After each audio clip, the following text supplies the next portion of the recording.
Ahora sí. Quiero que le echen un vistazo al computador que tienen cerca. Que es esto, donde se conecta.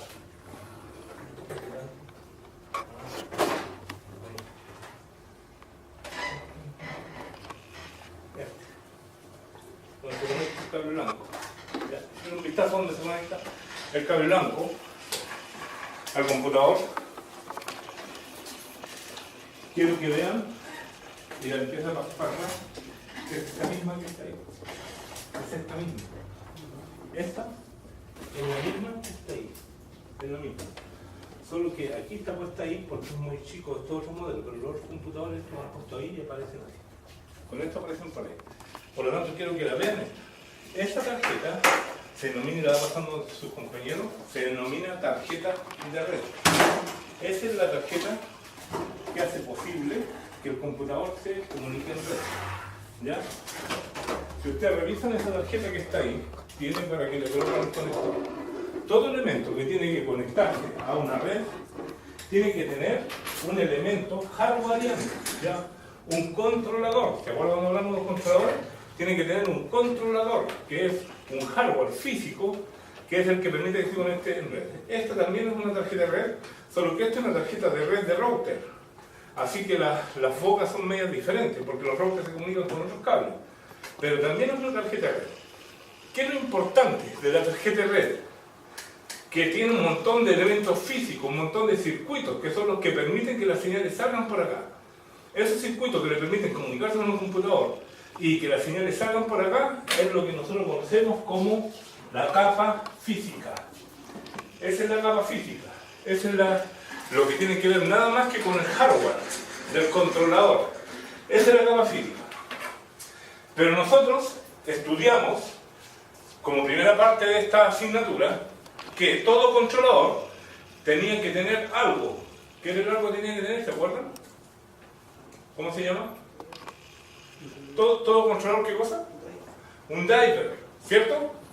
¿Qué es lo que hace el driver? ¿Qué era lo que era? ¿Se acuerdan la función del driver? Es un software que estaba en RAM y que hacía funcionar el controlador, ¿cierto?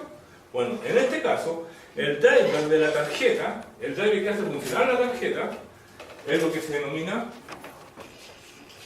la capa de enlace. El software que tiene grabado junto con el software que la hace correr, se denomina la capa de enlace. Esa es la capa 2. La capa 2 ya no es hardware, pero tampoco es un software que yo grabo, sino que es un software que viene grabado aquí y que interactúa con los programas que tiene en la memoria del computador. Ese driver y ese conjunto de software que están acá y se comunican con ese driver se denomina la capa de enlace de datos. ¿Ya? ¿Cuál es la función de la capa de enlace de datos? Primero veamos la función de la que hablamos delante. La función de la que dijimos delante, la capa física, tiene una sola función, sin nada de inteligencia. Dicen que esa es una capa tonta, una capa sin inteligencia. Cuando uno dice eso, no es que no sepa sumar, restar. Cuando uno habla en computación de que una capa es inteligente o algo es inteligente o es tonto, habla de que tiene capacidad de procesamiento o no. En este caso, esta capa, que es la capa física, no tiene procesador, no procesa nada. Lo único que se encarga de esta capa física es de que si le llega un 1, ese 1 lo entrega para afuera, como un voltaje. Y si le llega un 0, el 0 lo entrega para afuera. O sea, la única función de la capa física es la transmisión de un tren de unos y ceros, de un conjunto de unos y ceros, que son la comunicación entre los dos elementos. ¿Se comprende eso? Bien. Luego tenemos la capa enlace, que forma parte del driver que yo le estaba diciendo, más los programas internos que tiene el propio controlador. Esa capa de enlace ya tiene una función. Esa capa de enlace ya es un software que está instalado y que ya, como lo estuvimos explicando, una tarjeta de red es un procesador. La tarjeta de red procesa, genera, es un programa, ¿ya? que ejecuta un código. Por lo tanto, ya decimos que esta capa ya tiene un nivel de inteligencia. Y es la capa 2. ¿Qué nivel de inteligencia tiene esta capa?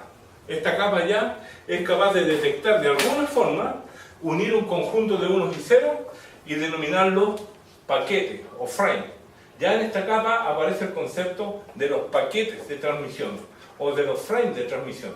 Y no es más que la unión de un conjunto que está normado, está arreglado, que lo vamos a ver, ya lo vamos a ver, pero está en un conjunto de unos y ceros que se transmiten de un lugar hacia otro. La única función que tiene la capa 2 es unir, es conectar, generar conexión entre los computadores de una red de área local. Esa es su única función. La capa 2 pasa.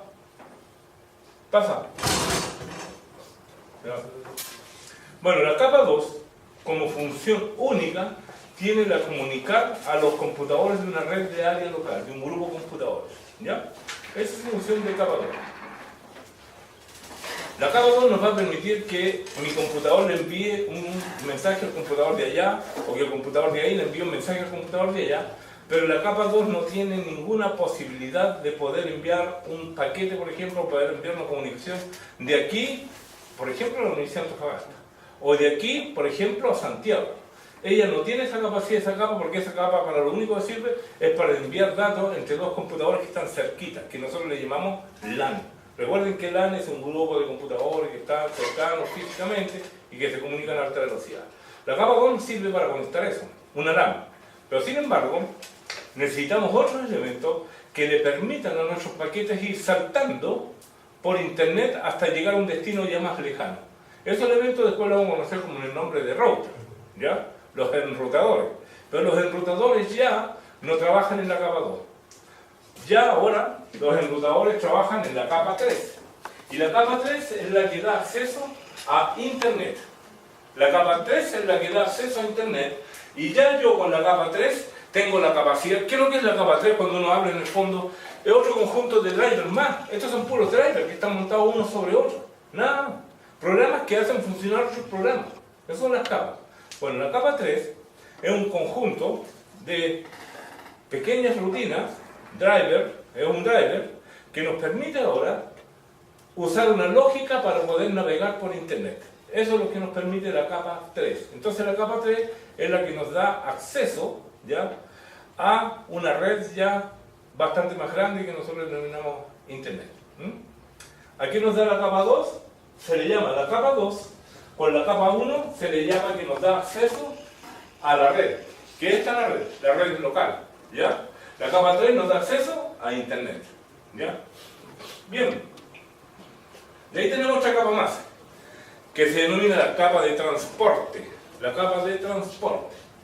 La capa de transporte, ¿ya?, es una capa que es la que se encarga, más que hasta la capa 3 es la red. La capa 3, hasta ahí llega la red nomás. Pero en la capa 3, que es una red, todavía no hemos unido nada con nada. Todavía no hemos hecho uso de esa infraestructura como corresponde. ¿A qué me refiero yo? Creo que ya habíamos hablado que a esa altura lo que se lograba tener hasta la capa 3 era la conectividad, la conexión. Lo que no se tenía era la interoperación, la interoperabilidad. ¿Se acuerdan de eso? Otra vez, la capa 3 es, por ejemplo, yo estoy haciendo un camino desde Antofagasta hasta Iquique, ¿ya? La pavimentación, el camino, los carteles y toda esa cosita es la capa 3, donde yo podría decir, después que se termine el camino, yo inauguro y digo ya, tengo conectividad entre Antofagasta e Iquique. ¿Entienden la idea? Esa es la conectividad. Pero esa conectividad no me sirve de nada si alguien quiere viajar pero no hay un bus donde se pueda ir, pues. O alguien quiere mandar, no sé, pues, fruta a un conocido ya y no hay ningún camioncito que lleve la fruta de un lugar hacia otro. Para que exista realmente una operabilidad de esa red, tiene que existir otro elemento que nos da el servicio del transporte. En el caso de las carreteras, están los buses, por ejemplo, los aviones, taxis, no sé, autos, vehículos, ¿ya? Podríamos decir que Turbus está encargado del transporte personal, ¿ya?, o de personas. Podríamos decir, por ejemplo, no sé, pues en Tramaca o otro, transporte, por ejemplo, de víveres. Y así, distintos transportes. Bueno, aquí igual, esa capa es la encargada de los transportes. Entonces, ¿qué es lo que existe en esta capa que se llama la 4 transporte?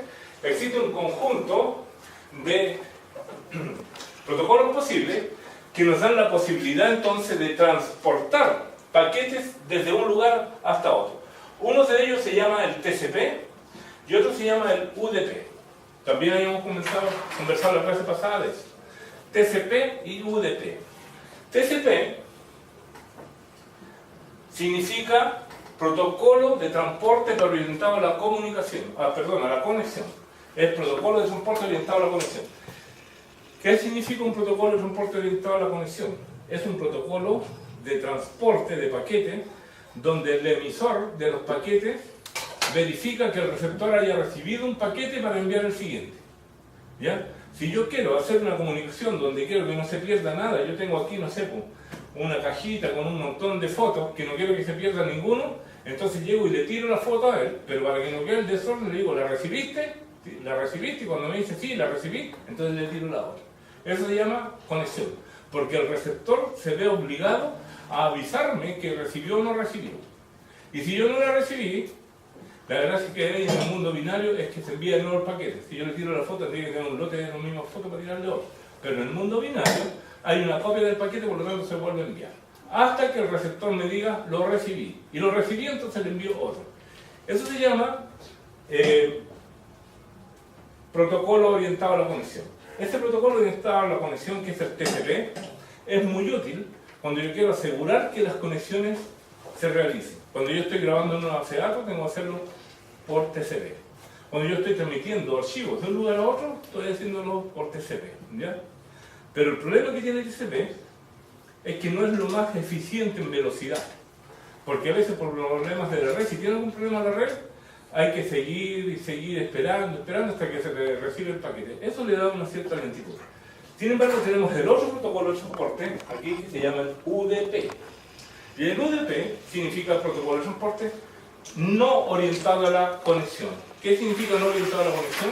El emisor le tira ahora paquete, yo le estoy pasando la foto que le decía de recién al receptor, y no me interesa si lo recibió o no. ¿No? Puede que el otro trate y se le caiga, pero le tiro el otro igual, y le sigo tirando el otro igual, sin interesarme de que el receptor me confirme,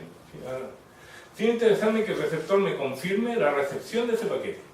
Los protocolos que no están orientados a la conexión son para que se generen un gran flujo de paquetes entre el emisor y el receptor, sin interesar que todos hayan sido recibidos y en el orden adecuado por el receptor. ¿Cuándo se usa eso? ¿Cuándo se usa el protocolo UDP? UDP se utiliza toda vez que yo quiera transmitir cosas que lo que más interesa es la velocidad de la transmisión y no interesa si se pierde un frame.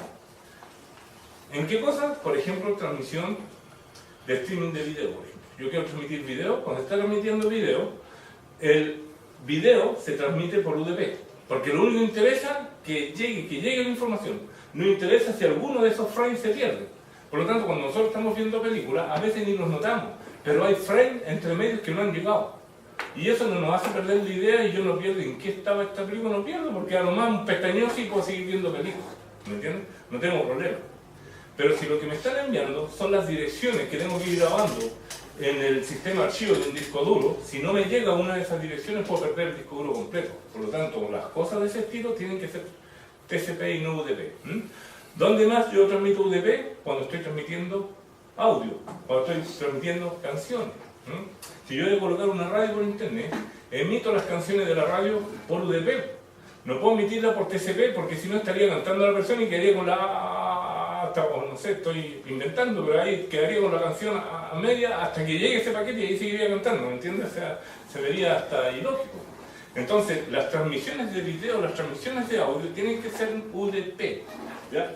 Y las transmisiones seguras tienen que ser en TCP. Cada uno no les puedo decir que un protocolo es malo o el otro es bueno, sino que cada protocolo tiene su función. Bien, después de la capa de transporte, ya tenemos la capa de sesión, donde aquí ya es una forma en la que se comienzan a trabajar con servicios específicos. Y aquí hacia arriba ya no tiene que ver con red, de aquí hacia arriba ya tiene que ver con las distintas capas de trabajo del computador. Por eso todas estas capas, que es la presentación y la aplicación, le dicen, y sesión, perdón, el modelo TCP/IP le llama el proceso de la aplicación. Aquí es donde está funcionando la aplicación. Aquí es donde yo me meto a la base de datos, aquí es donde yo hago una query de la base de datos, en este lugar, ¿ya? En las capas 5, 6 y 7. Las capas 5, 6 y 7 son los software que trabajan en mi computador. Desde el transporte y acá abajo recién son lo que me permite conectarme a mi computador con otro computador.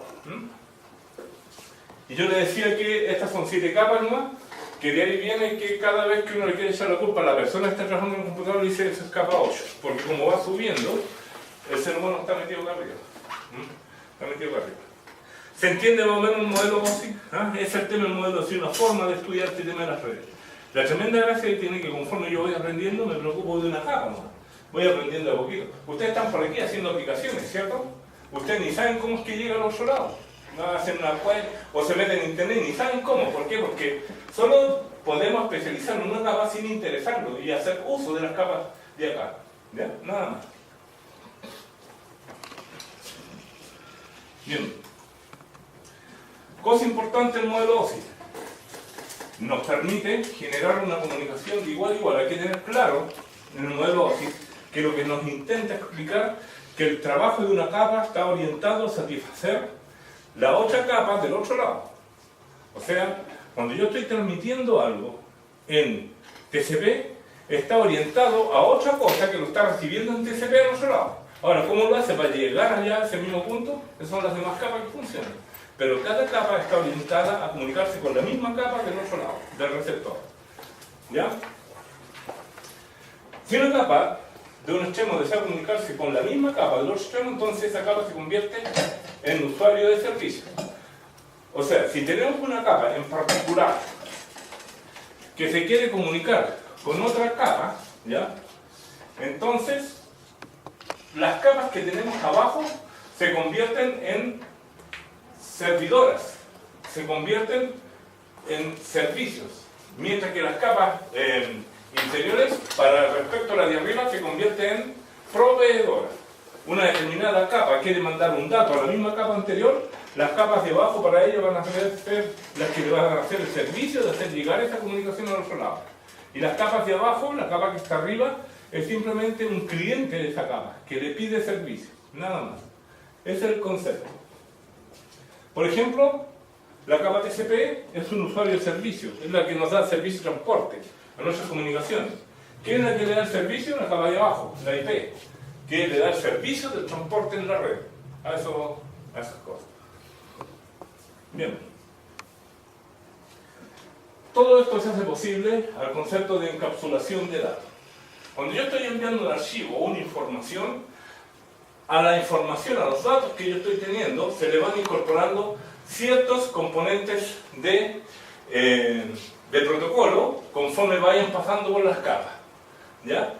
Aquí está la capa más alta, se le incorpora un poco de protocolos acá, y cada vez la parte de datos va creciendo, como ustedes se dan cuenta.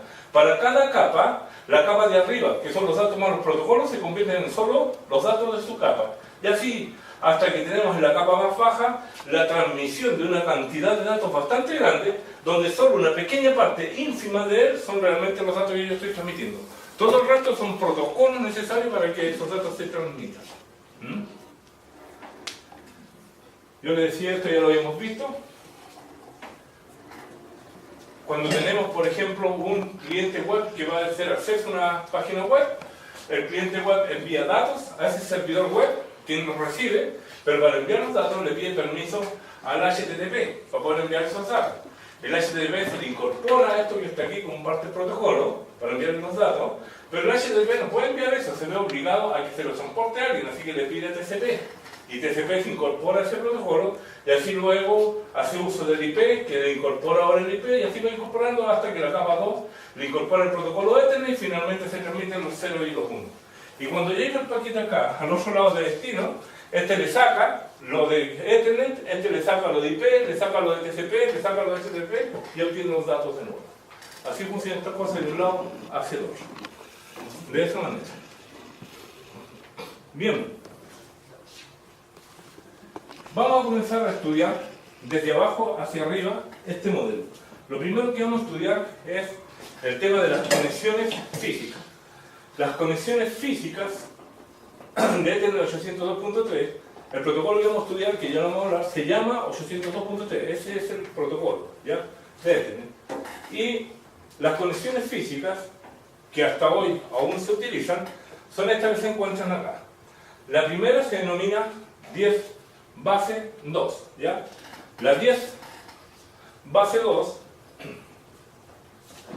se refiere a cable coaxial. Igual al cable que usted recién vio en su casa, ese cable se llama coaxial, ¿ya?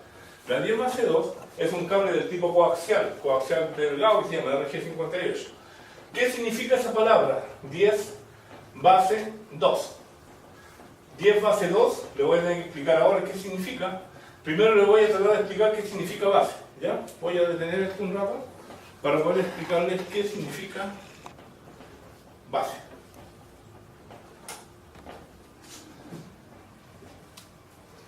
¿Por qué este dice 10 base 2? ¿Por qué existe tanto la palabra en las comunicaciones la palabra base?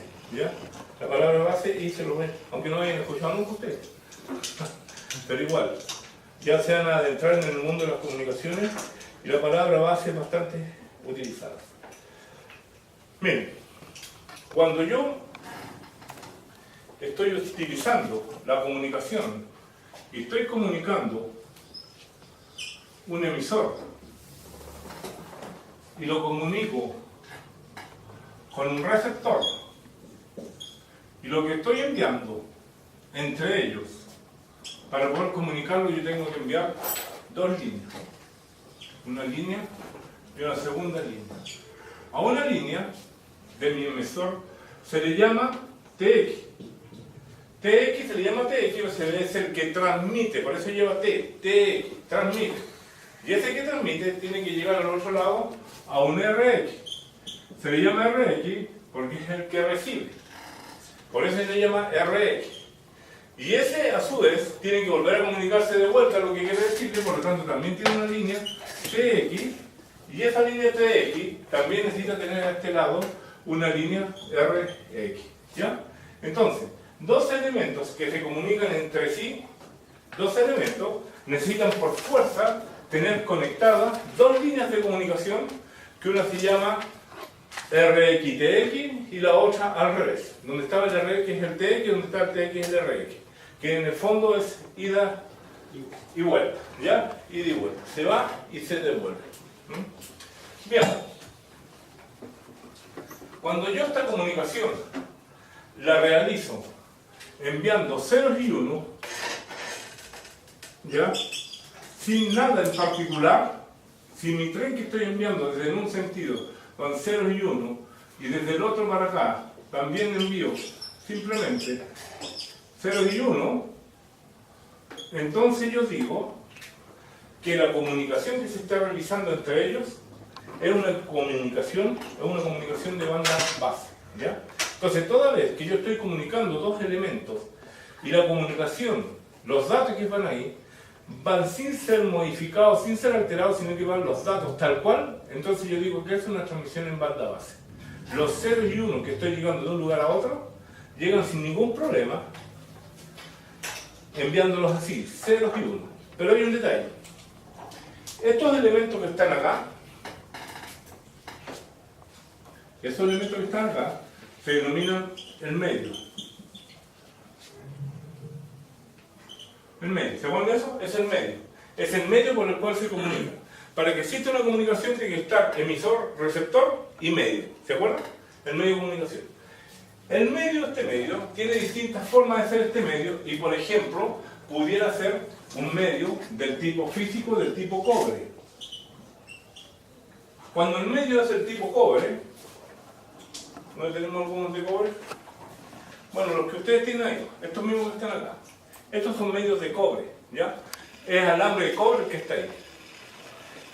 Como vamos a ver luego, este se llama par trenzado. Y es porque los alambres van de a dos, por eso se llama par, y los torcieron, por eso se llama trenzado. Ya par trenzado. Vamos a ver por qué están así. Bueno, cuando este medio tiene cobre, tiene un problema, la comunicación en banda base. Y el problema que tiene es que tiene una distancia máxima posible, que por lo general no son más de 100 metros. Por lo general. No pueden ir más allá de 100 metros esa comunicación. ¿Ya? eso no lo puede hacer. Por lo tanto, yo puedo comunicar dos lugares con cable, siempre y cuando esos lugares estén a distancias menores de 100 metros. La verdad que un poquito menos porque se gastan un poco los cables que van en las orillas, ¿ya? Pero no más de 100 metros. Después de eso, la señal del 0 y 1, que pudo haber salido así, muy cuadradito y muy bonito, es muy probable que al otro lado ya esté llegando una cosa que apenas parece ser 0 o 1, ¿ya? ¿Por qué? Porque este medio, al ser cobre, tiene un elemento o una característica que se denomina resistencia. Se opone al paso de las corrientes. Por lo tanto, este medio va generando un decaimiento de la señal hasta que esa señal está tan disminuida que ya podríamos decir de que no es capaz de llegar al otro lado, ¿ya? Es como que yo les diga, vamos a hacer una carrera de aquí a Juan López, ¿cierto? Y cuando ustedes salen corriendo por la carretera, van a salir corriendo con muchas ganas, ¿cierto? Pero les aseguro que ya por ahí, por la portada, pasando por la portada o un poquito más allá, tenemos más,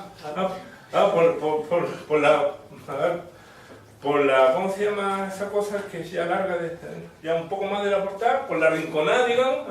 Si nos miramos por la rinconada, lo más probable es que nos vamos a ver en este estado, corriendo eso, ¿ya? Entonces, los cables le generan un problema a los 1 y 0, que si son demasiado grandes, los cables empiezan a deteriorar su capacidad, ¿ya? Existen unos elementos, ¿ya?, que se llaman repetidores, y los elementos repetidores nos dan la característica de que yo puedo extender esta distancia entre el emisor y el receptor colocando un repetidor intermedio. Y ahora colocando ese repetidor intermedio entre el emisor y el receptor, este es el repetidor, ¿ya? El repetidor me permite pegarme unos 100 metros acá, más 100 metros acá. Es como que aquí en la rinconada ahora me tengan una sillita, agüita, un chato y empieza a recuperar y me recupera. El repetidor, ¿qué es lo que hace? Toma esa señal que viene más o menos deformada y la vuelve a generar los cuadraditos y los deja listo para que se peguen 100 metros más corriendo ahí. ¿Se entiende? Eso se denomina repetidor. Se le llama repetidor porque solo repite. Le llega una señal, la tira la misma. Le llega y la tira la misma. La repite nomás. No le hace nada más. La arregla eléctricamente. Un arreglo eléctrico, ¿ya? Y ahí lo larga a correr de nuevo. Esa es la gracia del repetidor. Pero si yo quiero ahora, ahí ya tendría 200 metros. Imagínense que quiero tener una comunicación de aquí, no sé, pues a la portada. Son 22 kilómetros. Necesitaría algo así como 200 repetidores. Me volvería loco colocando repetidores y alambre. Por lo tanto, esa solución es válida cuando yo necesito hacer llegar una señal a algún elemento que está un poco más allá de los 100 metros. ¿Ya?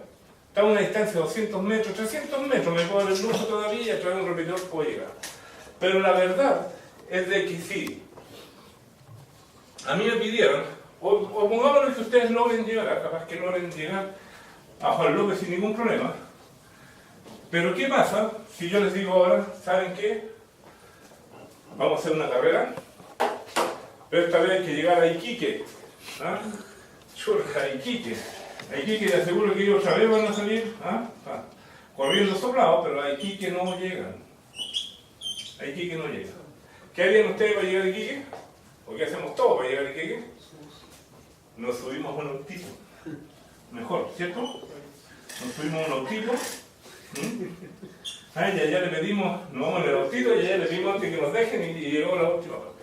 Entonces, cuando nosotros queremos llegar muy lejos, tenemos que subirnos a un autito. Tenemos que subirnos a algo que nos lleve. Cuando necesitamos trasladar una señal muy lejos, necesitamos encontrar a un vehículo que sea capaz de correr grandes distancias, ¿ya? Y fíjense que en electrónica existe un vehículo que permite correr a grandes distancias sin problema. No se cansa, ¿ya? Puede ir por el espacio como ondas electromagnéticas, puede ir por un cable también, y esas cosas se denominan señales sinusoidales. ¿Habían escuchado este nombre ustedes? Una señal sinusoidal de ese estilo una señal eléctrica sinusoidal de ese estilo, es capaz de recorrer grandes distancias. Una señal, yo la puedo enviar esa señal a través, por ejemplo, de un enlace de radiofrecuencia. Es así como ustedes pueden sintonizar una radio y están escuchando lo que pasa en Perú, o escuchan una radio de Santiago. ¿Alguno de ustedes lo ha hecho alguna vez, no? Bueno, por las ondas electromagnéticas pueden viajar en las ondas electromagnéticas a muy gran distancia. Fíjense que las ondas electromagnéticas viajan a tan distancia o tanta distancia que nosotros podemos enviarle mensajes a los astronautas que están llegando a la Luna. ¿Y cómo se dan esos mensajes hasta allá y se devuelven? Por ondas electromagnéticas, ¿ya? Entonces hay ciertas ondas que tienen la capacidad de viajar muy bien en el espacio. Son expertas para viajar en el espacio. Pero nosotros lo que tenemos que hacer ahora es usar esas ondas como vehículo. ¿Cómo podemos colocar una señal de 0 y 1 a una onda que sea especialista en viajar en el espacio? Entonces lo que se hace es se hace un aparatito que lo que hace es generar una señal. Por ejemplo, cuando está un 0 no genera señal, y cuando hay un 1 genera una señal. Aparece el 0 y no genera señal, y cuando hay un 1 aparece la señal. ¿Se entiende la idea? Entonces es una señal electromagnética que va a existir en el momento que hay un 1, que yo quiero transmitir un 1, y cuando no quiero que se transmita un 1 y se transmite un 0, no la transmito, ¿ya? Por lo tanto, yo podría decir que esta señal que está acá es una señal electromagnética, ¿ya? En la cual yo estoy transmitiendo los ceros y los unos montados en la amplitud. ¿Se ve eso que está montado en la amplitud? Aumenta la amplitud cuando hay un 1 y disminuye la amplitud cuando hay un 0. Esto podría ser un 0 o podría ser una señal simplemente de menor amplitud. ¿Ya? Entonces, es una señal chiquitita cuando es un 0 y una señal grande cuando es un 1. Yo digo que en ese momento estoy montando mi señal, mi 1 y 0, mi señal de banda baja la estoy montando sobre una señal sinusoidal, sobre un vehículo. ¿Cómo? A través de la variación de la amplitud.